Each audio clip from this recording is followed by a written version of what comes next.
જ્યારે અમે વાંચવા બેસીએ છીએ, અમે બેઠા હોય અમરેલીમાં પહોંચી જઈએ છીએ ઉત્તરાખંડમાં બેઠા હોય પહોંચી જઈએ છીએ અમેરિકા, સ્વિટ્ઝરલેન્ડના બરફમાં ઠંડો પવન આવવા લાગે છે. અહીંયા તો 45 ડિગ્રી તાપમાન હોય, પણ આપણે તો -8 ડિગ્રીમાં ચલા જાય છે.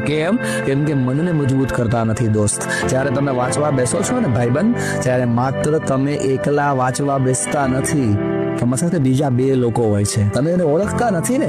તકલીફ એ છે, એક હોય છે તમારી ચોપડી અને બીજું હોય છે તમારું મગજને તૈયાર કરવું પડે. છોકરું રમતું તો આપણે કેમ કહીએ, બેટા આટલું કરના તને ચોકલેટ આપીશ, બેટા આટલું કરના તને કેક આપીશ, બેટા આટલું કરના તને આવું આપીશ. એમ દિમાગને તૈયાર કરો. ફોકસ તારો જે ડાયવર્ટ થઈ રહ્યો છે ને, એ મોબાઈલમાં થઈ રહ્યો છે, ભાઈબંધમાં થઈ રહ્યો છે, ક્યારેક કોઈ બાજુવાળા શું કરે છે ત્યાં થઈ રહ્યો છે, ડીજે વાગે ત્યાં થઈ રહ્યો છે, જમવાની સુગંધ આવે ત્યાં થઈ રહ્યો છે. આ બધા ડિસ્ટ્રેક્શન છે દોસ્ત, અને આ બધા એને દેખાય જેને પોતાના મનને તૈયાર ના કર્યું હોય.